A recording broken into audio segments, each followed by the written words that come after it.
In this video, I'm going to show you the exact system, strategy, and structure that you need to scale your Meta accounts all the way from literally $0 upwards of $200,000 to $300,000 in spend per month. And I'm going to break it down step by step with you in platforms with real examples and also show you flowcharts so you could visualize everything really easy for you to see, understand, and apply into your ad accounts right now. This is the exact same strategy that we're using across the board for all of our clients like GGPip, Two Roads, Kinyu Forex, Young Nails, JC Dossier, and a whole lot more. We are talking about a system that is scalable across every single category in all of e-commerce. And the best part is that when we use the system across our clients for the very first time, on average, we see an increase in return on ad spend by 43%. The great part about this is it doesn't matter what you sell, what niche you're in, even what budget you have right now. It just matters that you implement this system and let it grow with you over time. And by the end of this video, you're going to completely understand the structure, the graduation system, and everything in between so that you can apply it into your ad account right away. Now, before I even dive into every single one of the levels here and how complicated this could actually be, I want to address three problems that we're seeing in the market right now. First off, advertising is about 3 times more expensive than it was just a few years ago. So your CPMs are higher than ever. Your cost per clicks are higher than ever. And what that means is you have to have a predictable, scalable system if you ever want to get past $100 or $1,000 a day in ad spend. Just getting to $5,000 or $6,000 or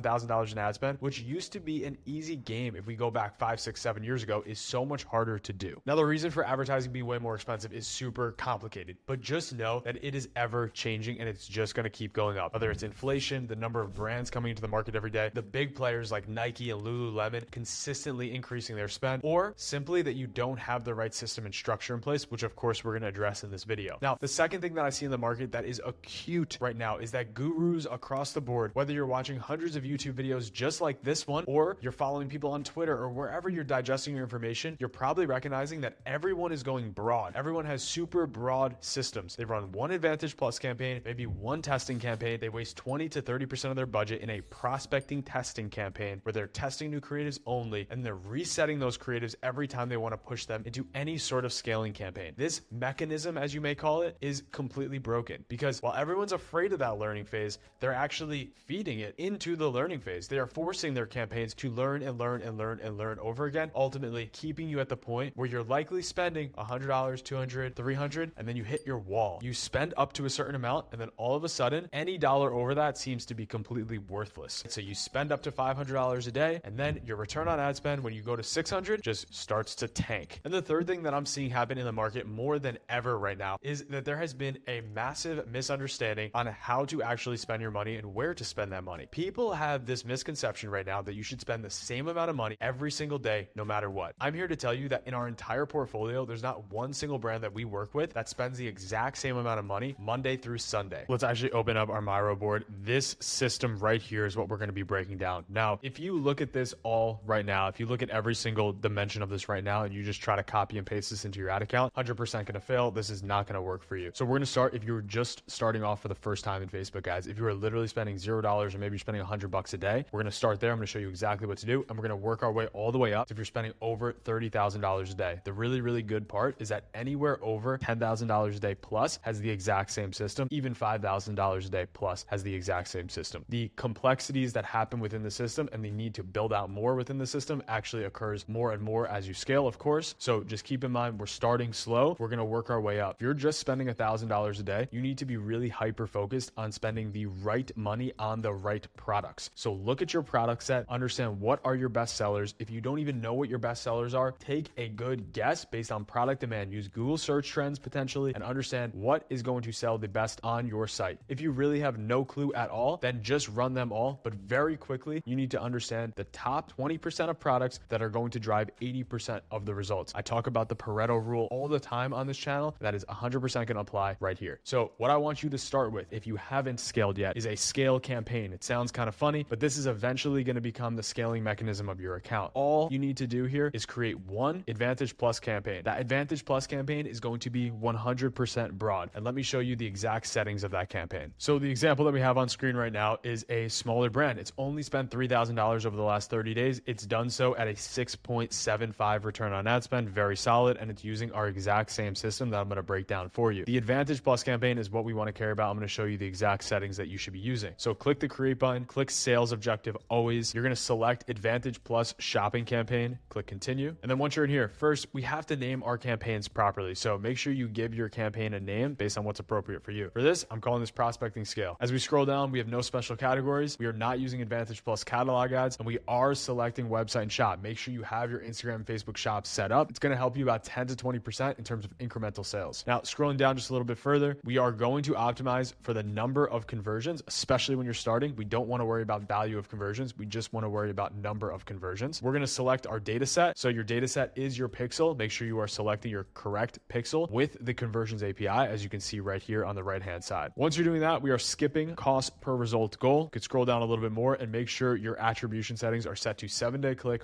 1-day view. The more data that we have in the platform, the more signals Facebook actually has to understand who's going to convert on your product. Down just a little bit further, the audience locations. Set your location based on where you're able to sell your products. Don't stress too much about including every little state or making tiny little adjustments here. The goal is just hit the entire United States or hit the entire region that you're available to sell. So in this case, all US. Next piece for reporting, we have engaged audiences and existing audiences. We've hit this 100 times on this channel. It's so important. It's so easy to set up and you have to do it. What you're going to want to do is go into your manage your advertiser settings, and there you're going to be able to define engaged audiences and existing customers. So while these are blurred right now because they're client information, they're confidential, what I do want you to recognize is there are multiple data sources, there are multiple customer lists here. What I have here is site visitors over the last 30 days, add to carts over the last 90 days, and then I also have a Klaviyo list of anyone who's never purchased. So we just have a nice big group of engaged audiences all in one place. And then we have existing customers. This is literally anyone who's purchased over all time. We're using the pixel and we're using our Klaviyo information to inform this section right here. Scrolling down a bit further, budget. Set your budget at least to your average order value once. So if you have an estimated average order value, or if you know your average order value is $100, set your budget at bare minimum to $100. If you can't afford your average order value, do not run ads yet. Work on your business organically. And I say this with grace because if you are thinking that you can get away with spending $5 or $9 or $22 and your average order value is $100 or $150, you might have to wait 2 weeks to make a single change in the Facebook ads platform. Generally speaking, that's not going to work for you. So what I would recommend is that if you can't afford your AOV in budget, simply work organically on the business. Next section here is existing customer budget cap. We are not selecting this right now. There is going to be an option for this in the future, but we are not selecting this right now. Scrolling down a bit more, everything else here can be left. Now we have to move forward to the actual ads. Now this ad section here is going to change drastically based on what you're doing. What I want you to focus on is the core here. First off, name your ads properly. If you don't name your ads properly, you are going to be really confused when you try to measure all this a year from now or even a month from now. Name your ads properly, keep your naming conventions tidy and up to date. Make sure your Facebook page and your Instagram accounts are set. Moving forward down into the ad setup. The creative source, this is going to depend on what you're doing. If you want to run catalog ads, run Advantage Plus catalog ads. If you want to run native creative, meaning static or videos that you've created, run manual upload. For your format, I would generally recommend running single image or video for the most part. You can run some carousels and do not select multi-advertiser ads. So unselect that right there. When you're actually setting up your creative, there's going to be a lot of options here. Ignore this for the moment. You're going to obviously set up your primary text, your headline, and your description. That's a given. And then when you go to select your actual ad creative, so we're just going to choose one random ad creative here, make sure you unselect enable flexible media. This is sneaky. They want you to select this. Unselect it and then crop your images accordingly. You could do it as simple as dragging this down. Click the crop button, crop your image accordingly. Same thing with the vertical, crop accordingly. And if you need to have a horizontal image in here, I would just recommend replacing it with something that is in fact horizontal. If you can't find something, then sure, just leave it. Get the most of what you can in the crop. It's not a big deal. It's going to show up 2% of the time. For enhancements, this is where I want everyone to pay attention. In the enhancement section, they select everything for you nowadays. Make sure you're only selecting the ones that you think are actually going to move the needle forward for you. What this means for the most part is enhanced CTA and text improvements. Everything else could be left. There's going to be more options and different options depending on your category. So there could be everything from AI generated ads. There's going to be AI generated backgrounds, 3D animation. Just select enhanced CTA and text improvements. These are the two that I've seen surefire work the best. Everything else, we're still in beta and we're not guinea pigs over here. We're not going to take risks. We want to actually drive what we know for certain is going to drive the best performance for the businesses that we operate. And then once you actually create your creative, you have to go down to this Advantage Plus creative section and see the enhancements one more time. You can see here we have 5 out of 9 enhancements created, even though we only selected 2 in the previous section. So they really want these enhancements to be set up because they're all in beta. They're all testing. Now, I don't want any of these, actually. I don't want ad overlays. I don't want visual touch-ups. I do want text improvements. I do want enhanced CTAs, as we just talked about. And then you have to click down here in the bottom left corner, really sneaky at Facebook, show more enhancements. And then we are going to keep relevant comments on. We are going to remove adjust brightness and contrast. We don't need that. For placements, everything's going to be on, and then we're going to click save from here. So what you should see in your Advantage Plus section when you're done with this editing is turned on text improvements, relevant comments, and enhanced CTA. Everything else should be off. You should see 3 out of 9 depending on your category. Moving to our destination, send this to the most relevant page on your site. Generally, that's the home page, the collection page, or the product page that you are working on. And then if you're following my recommendation and you're running website and shop, as long as you are eligible to, then select your shop destination most appropriate to the collection that you are showing. If you're in the e-commerce field and you have hundreds of products, just show a collection page. If you have one single product, hit the product page, right? Just make it the most relevant destination possible right here. You can keep languages completely off. This is fine. And then for website events, just make sure your pixel and data set are accurate. As long as that's good, you're good to go. So you might be asking, why just one campaign? Why are we just running an Advantage Plus campaign? And it's because we need the algorithm to actually do some of the heavy lifting in the early stages. We need to inform the algorithm, tell it who our customer is, really allow it to work for us instead of us trying to pull too many triggers as human beings who are faulty, right? We make mistakes all the time. The algorithm, especially the Facebook algorithm, is right so often. Now, it doesn't mean it's perfect, because if it was perfect, then we wouldn't have to do anything. But it is right so much more than it is wrong. So in the very early stages of a business, when you're still trying to find your audience, if you're only spending $100 a day, $200 a day, $300 a day, just run Advantage Plus. Now, what actually happens when we start to get beyond that $300 a day? This is where things start to get fun. When we get 300 plus, when we start to spend $9,000, $10,000 a month, or $20,000, $30,000 a month, now we have to have an actual system to make things better. I'm going to show you exactly what that looks like. So we're going to literally just zoom out here. Now, you'll notice over here, there's a big thing that says winners, and I'm going to break that down for you too. The key here is that we have 2 sections of this ad account now. A very typical media buyer would throw in things like retargeting, retention, a whole lot of awareness campaigns, upper funnel, mid funnel, lower funnel. It's going to get super complicated. You're going to have no idea where your conversions are coming from, and things are going to be broken up so much. You're going to have $100 spend here, 20 spend here, 50 spend here. We want this to be consolidated and uniform. So let's break down exactly what I like to do. At this stage, you're spending around $10,000 in total per month. You have your scale Advantage Plus campaign, which is 100% broad. We just broke that down. The next campaign that you're creating is a prospecting CBO campaign. The core of this campaign is that it is in a CBO setup. The reason this works so well is because you were able to launch new creatives as new broad packs. This means that every time you have a new group of creatives, you just worked on new creatives, you have them ready to go, you want to get them into the ad account, you launch them as a brand new pack. You can see this every single time. We have multiple broad packs, and you can see I like to date them here. So if you look here, I say 1/1/2025, 1/15/2025, 2/1/2025. I like to break these out into different date ranges so I can always see when did I launch this pack and how's it going. The reason that this is so important for me is that I can see the longevity of every single ad site in the account. What you'll also notice here is that we have batches of different creative here on the right side. They're not necessarily uniform. It doesn't mean that we always launch 4 new ads or 5 new ads or 1 new ad or 2 new ads. We just launch what we have available, because it truly doesn't matter. If you want this entire file, you could download it in the description below. It's also going to be pinned in the very first comment. Now that you're at this stage, you now have a scale Advantage Plus campaign at the top, and you have a testing prospecting CBO campaign. Let's actually show you the exact setup to create that prospecting CBO campaign, because at this stage, you're spending a lot in ads. I just want to show you a few settings that you need to select. So we are again going to click create. We're going to click a sales campaign, and we're going to click continue. We are not selecting Advantage Plus shopping. We're clicking manual sales campaign. Once we click the manual sales campaign, we are scrolling down to Advantage campaign budget. This is CBO. They've just renamed it. So we're going to click the on button here. This allows us to set the budget at the campaign level. Our campaign bid strategy is going to be highest volume or value, and make sure everything is set up with engaged audiences and existing customers at the campaign level. When you go to your ad set level, these are going to be 100% broad. So we are going to name this, for example, broad underscore pack 1. This allows our UTMs to stay when we use underscores, and allows us to be really organized. Pack 1, pack 2, pack 3, pack 4, pack 555. I don't care. The key is that we have an easy naming convention to follow. Now for our settings, everything's going to apply the same. Website and shop, maximize number of conversions, selecting our data set properly, not selecting dynamic, creative, or flexible ads. Scrolling down to audience controls, we want to select our included locations properly and a minimum age. Generally speaking, speaking, we are not selecting Advantage Plus audience. We are switching to original audience using original audience. This is going to reset this entire section, and it's going to allow you to select genders, your ages, and your locations more accurately. If you don't do this, Facebook is technically allowed to go outside a minimum age or a maximum age that you have set. They're allowed to target different genders that you may have set. They're allowed to target different interests that you may not have set. So it's very important here that we are using the original audience outcome. And then scrolling down, everything else remains exactly the same. We are in fact using Advantage Plus placements. Now, the introduction to the graduation system. This is the system that absolutely allows your ads to scale predictably and safely. The discipline to actually follow this is what's going to do well for you or not well for you. The hard part is knowing exactly when to do it and having the feel based on not just conversion metrics, but all of your secondary metrics to actually know when and what to graduate. So let's talk about that graduation system. Again, we're looking at budgets right now around $10,000 per month, maybe even upwards of $15,000 per month. This is the basic version of the graduation system. In the next section, we're going to the advanced version, but you can't look at the advanced version until you know how the basic version works. So how this works is every time you launch a broad pack of new creatives, there are going to be standout creatives. So on a 14-day window, and if you're spending less, even a 30-day window is fine here. But roughly speaking, every 2 weeks, you're going to identify of your creatives in this prospecting testing campaign, what are your top 10%? The top 10% of ads, they get graduated into the scaling mechanism of the account. So if we look here, you can see that we have 4, 6, 11 different creatives in the account. That doesn't mean we're going to graduate half of the best creatives. What it does mean is we're only going to graduate the creatives that are truly at the top of the account. So in this example, I have 3 creatives here. You can see the red lines that are driving to the winners module here. From here, these winners then get scaled into the ASC campaign. The reason that we do it like this and the reason we graduate up is because we are not resetting any of the prospecting CBO campaigns. In fact,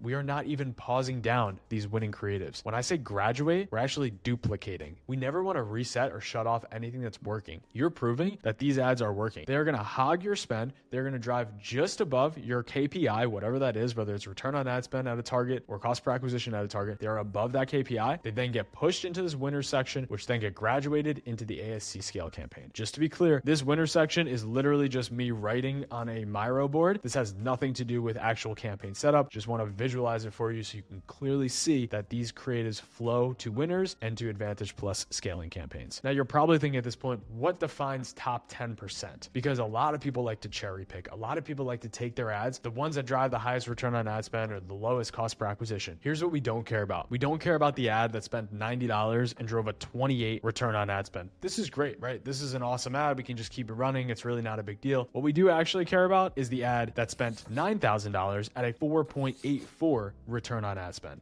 The difference there is astronomical. Facebook has seen something in this ad that it thinks it could scale. You want to only push the top 10 to 15% of ads that have the most amount of spend and are above your target return on ad spend or target cost per acquisition into the scaling mechanism of the account. Now, what's going on if you're spending $5,000 a day, $3,000 a day, $2,000? You are spending, right? You're spending upwards or close to $100,000 plus per month, maybe even $200,000-$300,000 plus per month. This is the full system. This is everything that we do at those stages. So I'm going to try to be as simple as possible, but there are individual complexities to this setup that you need to understand. When we look into this account at this stage, we're going to notice that there's a lot more going on. So first off, starting at the very top again, ASC scale campaign, that is still our scaling mechanism. What you're going to notice here in the prospecting campaign is we now have 2 additional interest groups. And then we have a retargeting and a retention setup also. These are for hitting customers who've been to your site, and these are for hitting customers who've already purchased from you already. So let's finish the scaling mechanism because this is going to be very important at this point. In this scaling mechanism that we have here, we still do everything exactly the same. That graduation system is running exactly the same that I just broke it down in the previous section. The only difference here is once we find those creatives, they go into the winners section. They now go into 2 different places. They still go into the scaling mechanism up here. That doesn't change, exactly the same. They also go into interest-based audiences. They go into interest-based audiences because this is the only point where we are going to introduce interests into the entire ad account. Interest audiences have generally been phased out by Meta. They have pushed more broad.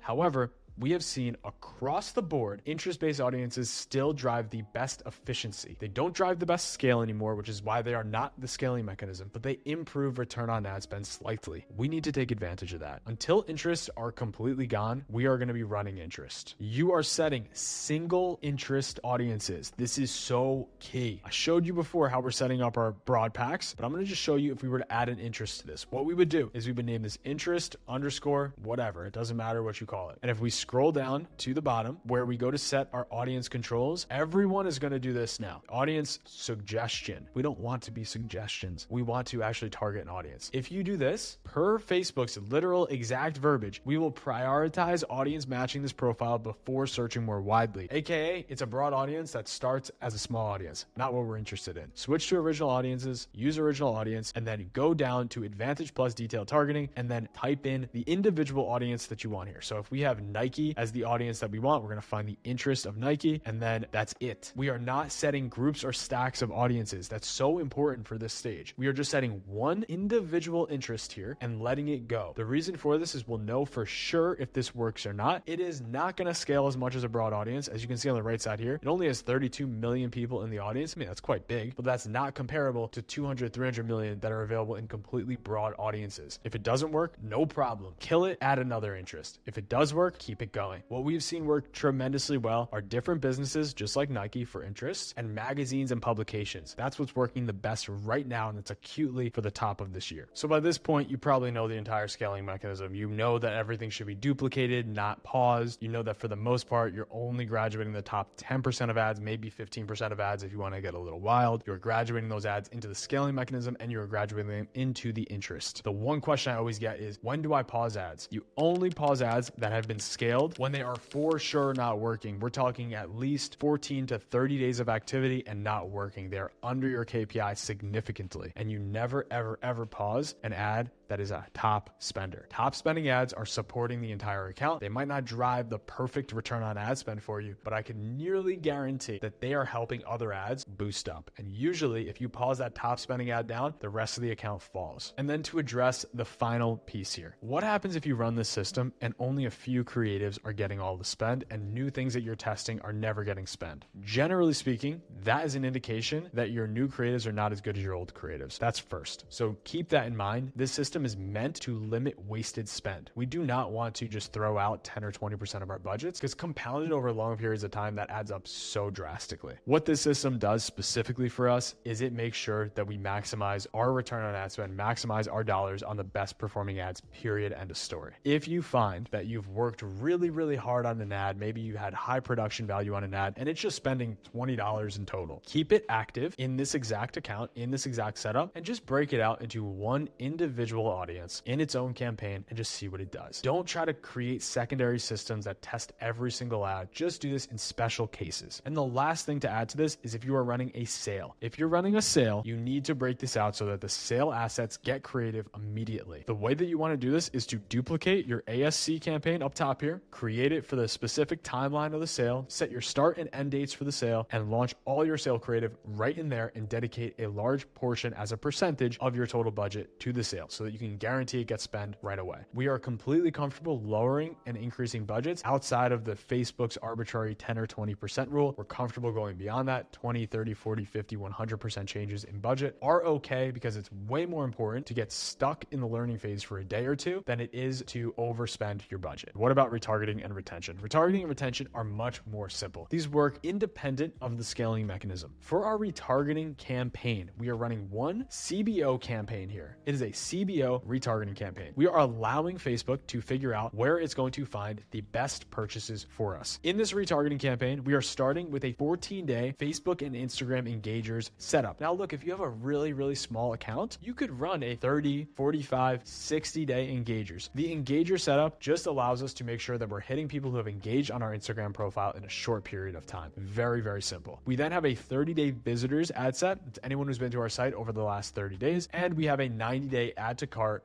/ initiate checkout. One big key here is that in all cases, we are excluding existing customers. You have to exclude existing customers on every single ad set. In terms of our ads here, this is the one place where we get a little different. You can continue to run your evergreen ads here, but you want to also run and be a little bit more prescriptive about different ads that you're running in this section. Objections, any kind of objections that you get for your primary products, this is a great place to address them. People have been to your site, they've added to cart, there was something that was missing that made them afraid to buy. So think about different objections that are most common. Maybe it's reviews, maybe it's safety, maybe it's product compliance, who knows, right? Maybe it's just quality. So sharing their objections are clear here. Sales, anytime you have an offer, put it in your retargeting campaign. It's going to get people over the hump. It's going to get people over the line. Very, very important. Intros and offers, 10% off, 15% off your first purchase, anything along those lines, really great to have here. Upsell, downsell, really strong here. If someone viewed a collection or viewed a product that is at a premium price point, show them the lower price point product. There are really easy ways to break this out in Facebook ads. Show the right products to the right people at the right time is key. And then finally, this is meant to be one line here, product retargeting, just making sure that you have the right products showing to the right people, showing the same products to the people who were about to purchase it last time and didn't actually get over that hump to make that purchase. And then finally, moving on to our retention strategy. For retention, we are breaking this out into two easy cohorts, an all-time purchasers and a 180-day purchasers. All of these are going to have your evergreen creative, your sale creative, your new products, and your upsell / downsells. Any opportunity to show these people new products, new arrivals, new collections, hot sales, flash sales, anything like that, we include here. We want to make sure that we're treating our customers with the utmost respect. We're not spamming them. We're only showing them things that are relevant to them. And we're not hitting them at a crazy high 7, 8, 9 frequency. Not to mention, we could also interact with these people on email, on SMS. Keep in mind, your retention strategy should not be overwhelming. So little golden nugget for you at the end here before we log out. What you want to do is create a retargeting catalog campaign. So the way this is set up is a normal sales campaign with turning on Advantage Plus catalog ads. And now if we go into one of the ad sets, the key thing that I want you to see here is if we scroll down to first promoted products, hit your top percentage of products. This is generally going to look like the top 20% of products that drive 80% of the results. That's going to go right here. You could either do this on the collection level, you could do this manually, but literally just all products here is going to drive incremental growth for you. Moving down, we are moving to a small budget here. As you can see, this is a $30 budget. This is really, really small. It's an account that spends over $2,000 a day. $30 budget, really, really small. You can go 20, you can go 50. You have to see, look at it based on the frequency. And when we go to the audience, we are selecting retarget ads to people who have interacted with your products on and off Facebook. In this section, we are very simply selecting view or added to cart but not purchase in the last 14 days. This is literally the default setting, but it works, and I'm going to tell you why. Because if you scroll down here, you also have to put an exclusion in for purchasers over the last 14 days. There's a nuance here that if I view 50 products on your website and I only purchase one of those products, I'm still going to be retargeted with 49 other products. That's what makes this setup fail. We have confirmation that this is how this works from Facebook, and that's what makes it this exact setup, these normal retargeting ads fail all the time because you're still spending when someone just made a purchase. So this but not purchase section doesn't work as it sounds. What you need to do is go down here, put the exclusion in place, and then from here, run Advantage Plus placements and then select publish. This is our exact system, strategy, and structure that we roll out for Facebook ads for all sizes of clients that we work with. If you are a business right now in the $1 to $10 million revenue range, or you are scaling up to that $1 to $10 million revenue range, or even if you have just marked $10,000 for your first month in Facebook ads, you could apply to work with us today, because implementing this is one thing, but keeping on top of it is hard. I get asked, why do you give all of this away? The reason is very simple. Doing it one time, setting it up one time, knowing how to do it one time is easy, but doing it every single day across all verticals and dozens and dozens and dozens of clients at this point, it's hard work.